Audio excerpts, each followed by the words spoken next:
Good morning students. पिछली video हमने प्रश्नावली 2.2 कंप्लीट की। आज हम प्रश्नावली 2.3 का पहला सवाल देखते हैं। प्रमाणित कीजिए कि 5 माइनस √3 एक अप्रमेय संख्या है। तो हमें इसको अप्रमेय संख्या सिद्ध करने के लिए हमें इसका विरोधाभास लेना होगा। 5 माइनस √3 का विरोधाभास लेंगे। माना विरोधाभास यानी कि अप्रमेय है तो इसका परिमेय मानेंगे। माना 5 माइनस √3 एक परिमेय संख्या है। परिमेय संख्या है। जब ये परिमेय संख्या है तब हम दो पूर्णांक इस प्रकार ज्ञात कर सकते हैं, या हम डायरेक्ट लिखें तब हम इसको p/q के रूप में लिख सकते हैं। तो 5 माइनस √3 बराबर p/q, जहां p और q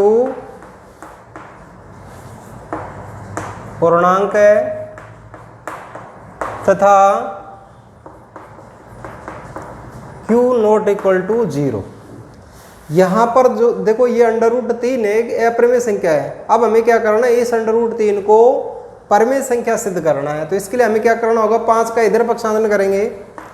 तो यहाँ पर माइनस √3 बराबर p/q, इस 5 को इधर लेके जाएंगे और इसके बटे में कर देंगे 1। अब इसका एलसीएम लेंगे, q और 1 का एलसीएम लेंगे तो q आएगा। q का भाग q में देंगे तो 1 बढ़ जाएगा। 1 को p से गुणा कर दिया, 1 का भाग q में दिया तो यहाँ पर q बढ़ गया। q को 5 से गुणा कर दिया। यहाँ पर माइनस √3, इस माइनस को हटाने के लिए हमें दोनों पक्षों को किससे गुणा करना होगा, माइनस से। तो माइनस से इसको गुणा करेंगे तो ये तो प्लस का हो जाएगा, ये प्लस का माइनस का हो जाएगा माइनस p, और ये प्लस का हो जाएगा बटे में q। या हम इसको ऐसे लिख दें 5q माइनस p बटे में q। देखो यहाँ पर 5 क्या है, पूर्णांक है। यहाँ पर q भी क्या है, पूर्णांक है। और माइनस p भी क्या है, पूर्णांक है। बटे में q क्या है, ये भी पूर्णांक है। और पूर्णांक का गुणा भाग जोड़ बाकी रिजल्ट क्या आएगा, पूर्णांक ही आएगा। और प्रत्येक पूर्णांक संख्या क्या होती है, परिमेय संख्या होती है। इसलिए ये क्या हुई, परिमेय संख्या हुई। अतः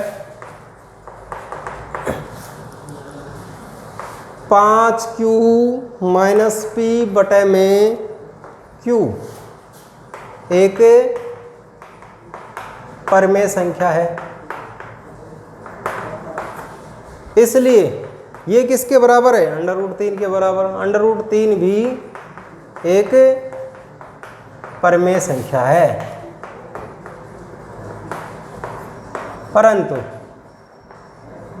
परंतु इस तथ्य का विरोधाभास, परंतु इस तथ्य का विरोधाभास होता है कि √3 एक अप्रमेय संख्या है।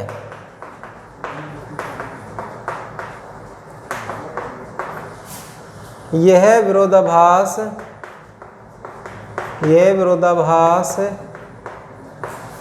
हमें गलत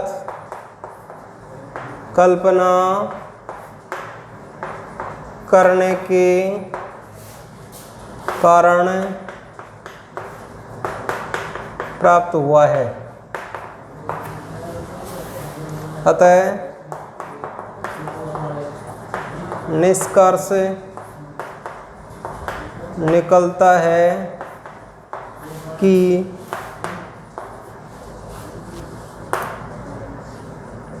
5 माइनस √3 एक अप्रमेय संख्या।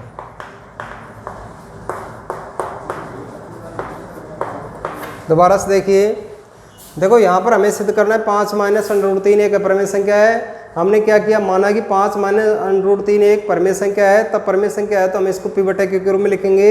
तब हम दो पूर्णांक इस प्रकार याद कर सकते हैं कि 5 माइनस √3 बराबर p/q, जहाँ p और q पूर्णांक है और q का मान 0 नहीं है।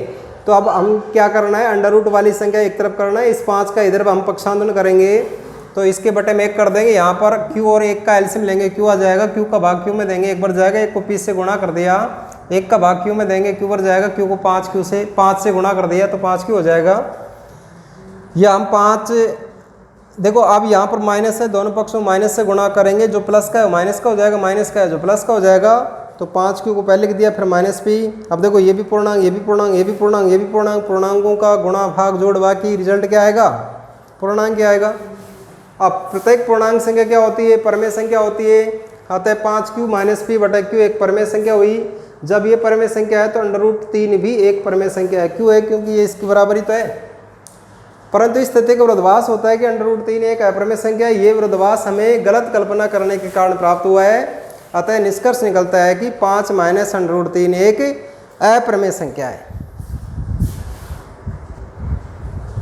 अगला प्रश्न देखिए, सिद्ध कीजिए कि निम्नलिखित संख्याएं अपरमेय संख्याएं हैं। इसका पहला सवाल है 1 बटा under root 2, 6 plus under root 2, 3 under root 2।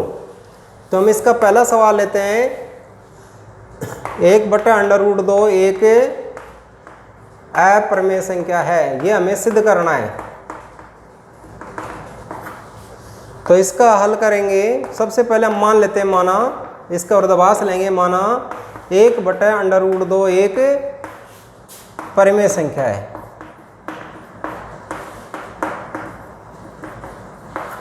तब हम दो पूर्णांक p और q इस प्रकार ज्ञात कर सकते हैं कि 1 बटा अंडर रूट 2 बराबर p बटा q, जहां p और q पूर्णांक है तथा q नॉट इक्वल टू 0। अब हमें क्या करना है, अंडर रूट वाली संख्या को परिमेय संख्या सिद्ध करना है।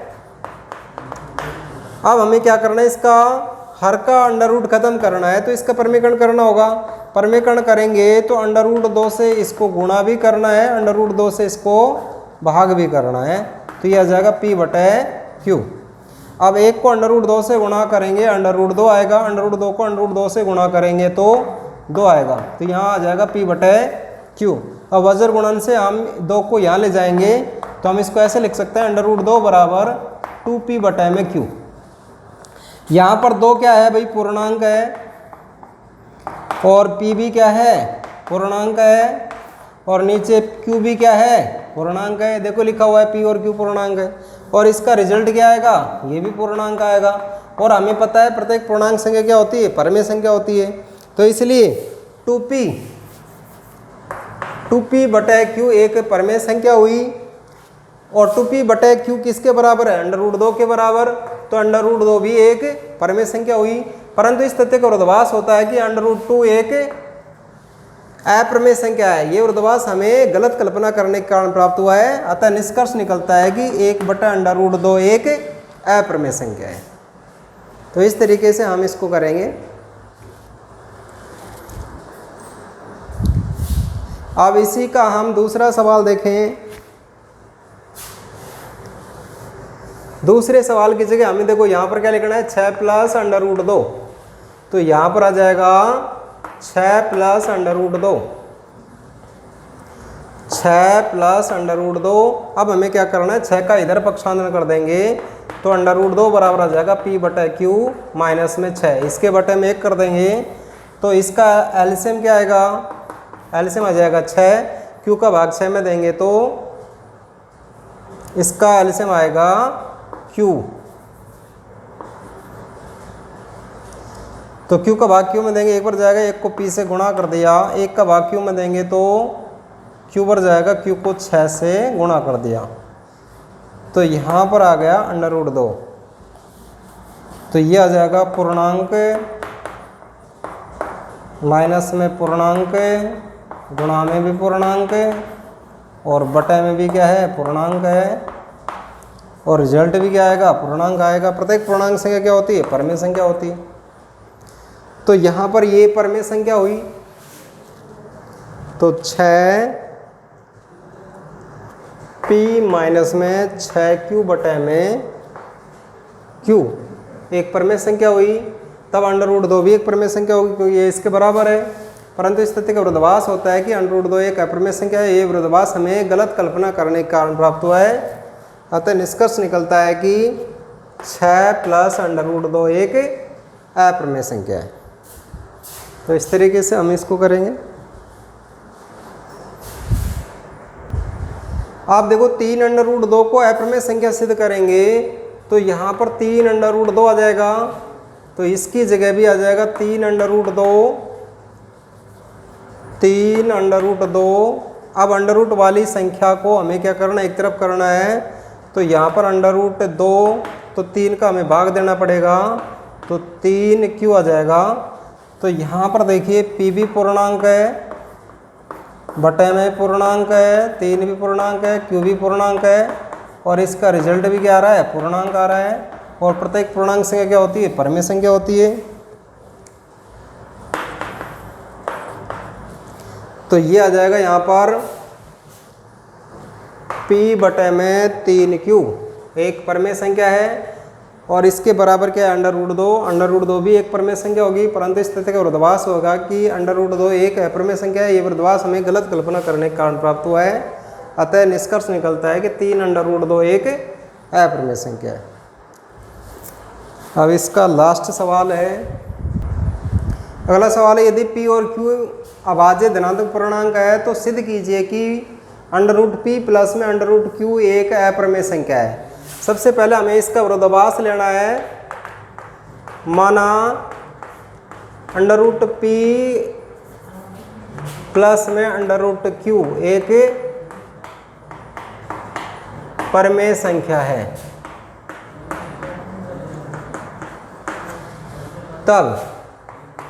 तब हम इसको a बटे b के रूप में लिख सकते हैं। अंडर रूट P प्लस में अंडर रूट Q बराबर a अपॉन b, जहाँ a और b पूर्णांक है तथा b नॉट इक्वल टू 0। अब हमें क्या करना है, केवल अंडर रूट वाली संख्या एक तरफ कर, देखो यहाँ पर 2 है अंडर रूट वाली संख्या, हमें एक संख्या बनानी है। तो हम क्या करेंगे, a अपॉन b का इधर पक्षांतरण कर देंगे, अंडर रूट p इसका इधर पक्षांतरण करेंगे a अपॉन b, q का इधर पक्षांतरण कर देंगे माइनस q। अब हमें क्या करना है, इसका दोनों पक्षों का वर्ग करना है। तो दोनों पक्षों का वर्ग करने पर तो वर्ग करेंगे तो यहाँ पर under root p minus a upon b का होल वर्ग बराबर माइनस q का होल वर्ग। तो ये आ गया a माइनस b का होल वर्ग जैसा रूप। जब हम इसको खोलेंगे तो पहले पद का वर्ग माइनस 2 गुणाम पहला पद गुणाम दूसरा पद प्लस दूसरे पद का वर्ग। तो इस तरीके से हम इसको खोलेंगे। तो हम इसको खोलेंगे तो अंडर रूट p का वर्ग माइनस 2 गुणा में पहला पद गुणा में दूसरा पद प्लस में दूसरे पद का वर्ग बराबर, हम इसको सोल्व करेंगे तो माइनस का माइनस से गुणा करेंगे प्लस हो जाएगा और अंडर रूट q का वर्ग q आ जाएगा।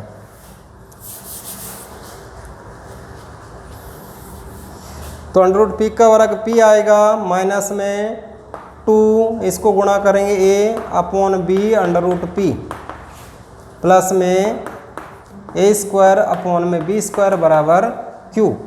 अब हमें इसको एक तरफ करना है, बाकी सबका एक तरफ पक्षांतरण करना है। तो minus 2a upon b under root p बराबर q, ये इधर जाएगा माइनस का p हो जाएगा, ये इधर जाएगा माइनस का a स्क्वायर b स्क्वायर आ जाएगा। इसके बटे में एक कर देंगे। अब देखो इसका एलसीएम लेंगे तो b स्क्वायर आएगा, एक का भाग b स्क्वायर में देंगे, b स्क्वायर जाएगा, b स्क्वायर को q से गुणा करेंगे तो b स्क्वायर q माइनस में ये भी b स्क्वायर पर जाएगा, b स्क्वायर को p से गुणा करेंगे तो b square p, b square का भाग b स्क्वायर में देंगे, एक पर जाएगा, एक को a स्क्वायर से गुणा कर दिया। अब यहाँ पर आ गया माइनस 2a, या हम यहाँ पर लिखें माइनस 2a अपॉन में b अंडर रूट p। देखो ये इसका हम भाग देंगे तो भाग देंगे तो यहाँ पर बचेगा माइनस अंडर रूट पी बराबर बी स्क्वायर क्यू माइनस में बी स्क्वायर पी माइनस में ए स्क्वायर अपॉन में बी स्क्वायर। देखो यहाँ पर 2a अपॉन बी का भाग देंगे तो यहाँ पर 2a अपॉन बी आ जाएगा।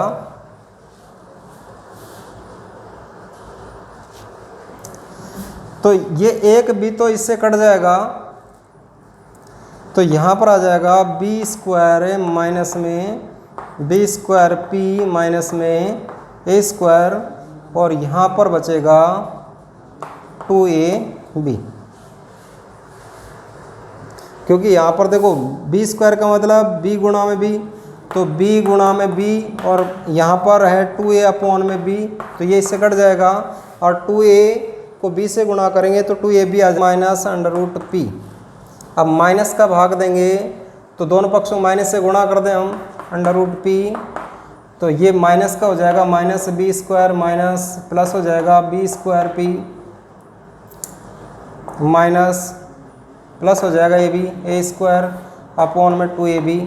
देखो ये सभी पूर्णांक है, रिजल्ट इसका क्या आएगा, पूर्णांक आएगा। देखो पूर्णांक का वर्ग, पूर्णांकों को जोड़ भाग गुणा भाग क्या आएगा, पूर्णांक आएगा। और प्रत्येक पूर्णांक संख्या क्या होती है, पारमी संख्या होती है। तो यहाँ पर हम ये कहें ए स्क्वायर प्लस में बी स्क्वायर पी माइनस में बी स्क्वायर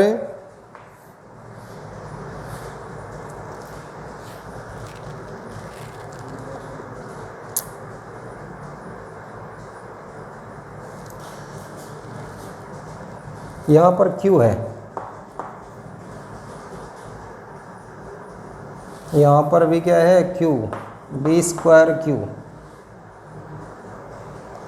तो यहाँ पर आ जाएगा ए स्क्वायर प्लस में बी स्क्वायर पी माइनस में बी स्क्वायर क्यू एक परिमेय संख्या होगी, और इसके बराबर क्या है अंडर रूट पी, तो अंडर रूट पी भी एक परिमेय संख्या होगी। परंतु इस तथ्य का विरोधाभास होता है कि अंडर रूट पी क्या है, एक अपरिमेय संख्या है। ये विरोधाभास हमें गलत कल्पना करने के कारण प्राप्त हुआ है।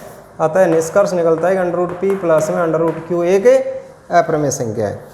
दोबारा समझिए, सबसे पहले हमें क्या करना है, under root P plus under root Q को परिमेय संख्या मानना है। तो हमने क्या किया, ए अपॉन बी के रूप में लिख दिया। तो जहाँ पर ए और बी पूर्णांक है पी बटा क्यू के रूप में, देखो यहाँ पर पी है यहाँ पर क्यू है, इसलिए हमने क्या किया ए अपॉन बी के रूप में लिख दिया।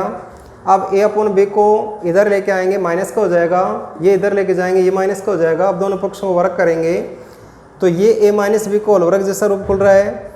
तो पहले पद का वर्ग माइनस 2 गुणा पहला पद गुणा दूसरा पद प्लस में दूसरे पद का वर्ग, यहाँ पर माइनस अंडर रूट क्यू का वर्ग करेंगे क्यू आ जाएगा। अब देखो P square P under root P का वर्ग करेंगे पी आ जाएगा, इससे गुणा करेंगे 2a upon B under root P A square upon B square बराबर क्यू स्क्वायर। अब देखो हमें केवल इसको एक तरफ रखना है, बाकी सबका पक्षांतरण करना है। हमने पक्षांतरण कर दिया, इसका एलसीएम लेंगे तो बी स्क्वायर आ जाएगा, एक का भाग बी स्क्वायर में देंगे तो बी स्क्वायर बन जाएगा।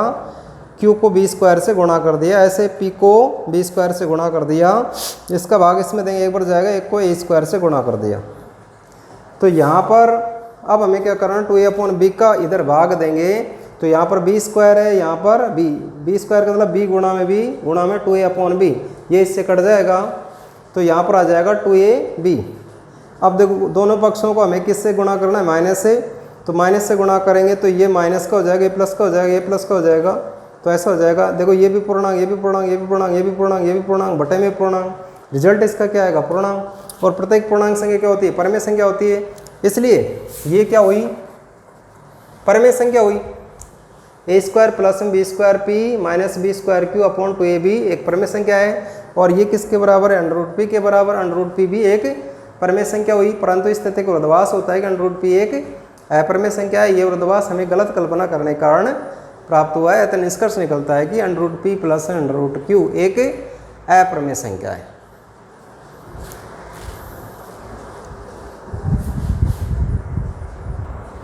अब एक उदाहरण रह गया, अंडर रूट 2 एक अपरिमेय संख्या। देखो अंडर रूट 2 आए √3 आए, √5 आए, तो इसका एक तरीका है। देखो हमें सबसे पहले क्या करना है, इसका विरोधाभास लेना है। माना √2 एक परिमेय संख्या है,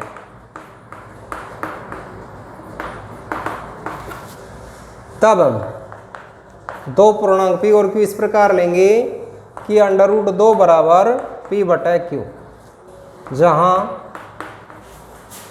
p और q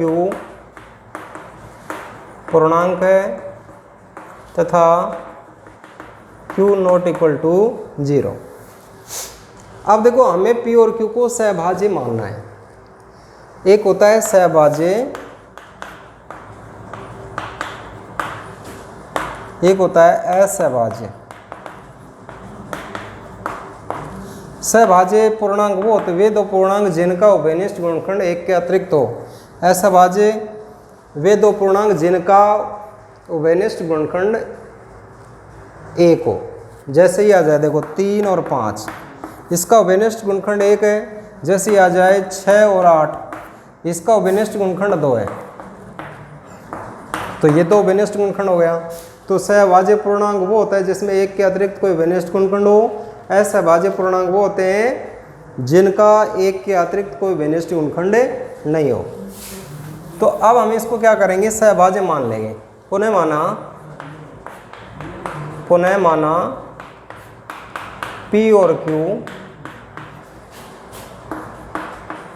सहभाज्य पूर्णांक है तथा q नॉट इक्वल टू 0। अतः √p बराबर √2 बराबर p बटे q। अब हमें क्या करना है, दोनों पक्षों को वर्ग करना है। दोनों पक्षों का वर्ग करने पर वर्ग करेंगे तो यहाँ पर 2 बराबर आएगा p² बटे में q²। वज्र गुणा करेंगे तो यहाँ पर 2q² बराबर आ जाएगा p²। हम इसको एक नाम दे दें। देखो यदि p कोई अभाज्य संख्या हो, p a² को विभाजित करता है तो p a को विभाजित करेगा। जैसे अभाज्य संख्या 2 है, 2 8 की पावर 2 को विभाजित करता है तो 2 8 को भी विभाजित करेगा। तो यहाँ पर देखो 2 अभाज्य है, तो हम ये कहें 2p²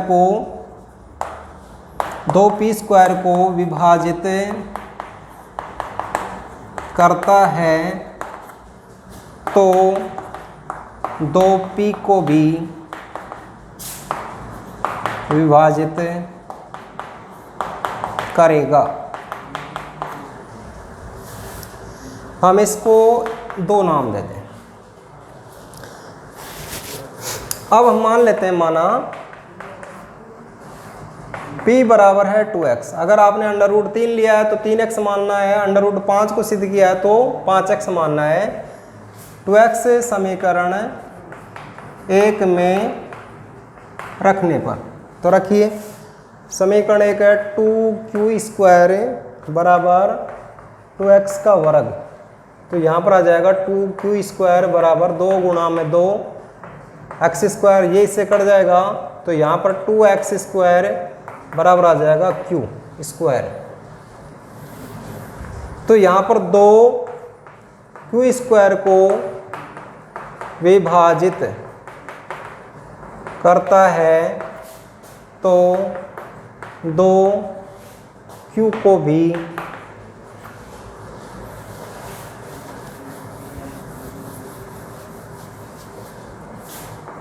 विभाजित करेगा। ये हो जाएगा समीकरण नंबर 3। यहाँ पर देखो 2 व 3 से p और q सहभाज्य पूर्णांक है, अर्थात p और q में एक के अतिरिक्त कोई उभयनिष्ठ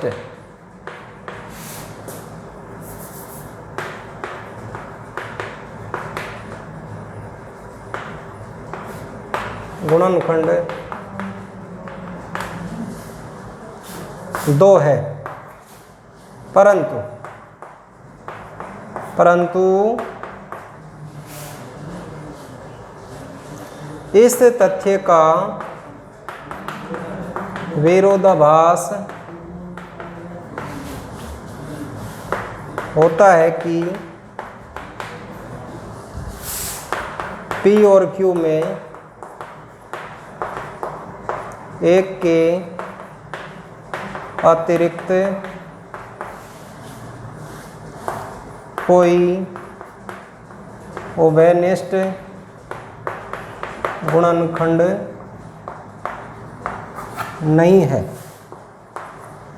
ये विरोधाभास हमें गलत कल्पना करने के कारण प्राप्त हुआ है।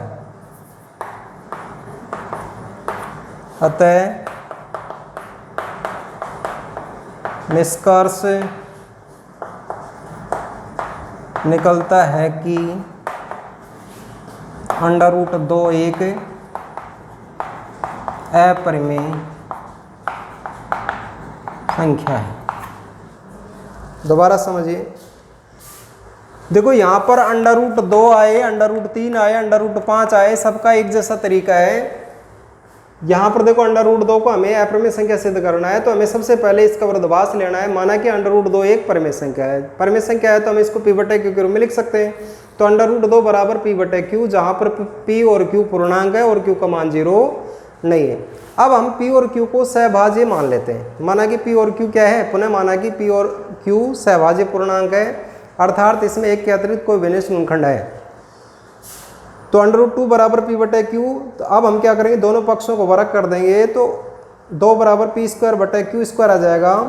तो 2 P² को विभाजित करता है तो 2P को विभाजित करेगा। यहाँ पर 2 भाज्य संख्या है, 2 यदि P² को विभाजित करता है तो 2P को विभाजित करेगा। अब हम क्या करेंगे, P बराबर 2x समीकरण 1 में रख देंगे, तो 2Q² बराबर 2x², 2 गुणा में 2 x², 2 से 2 कट जाएगा, तो 2x² बराबर Q² आ जाएगा। तो 2Q² को विभाजित करता है तो 2Q को विभाजित करेगा।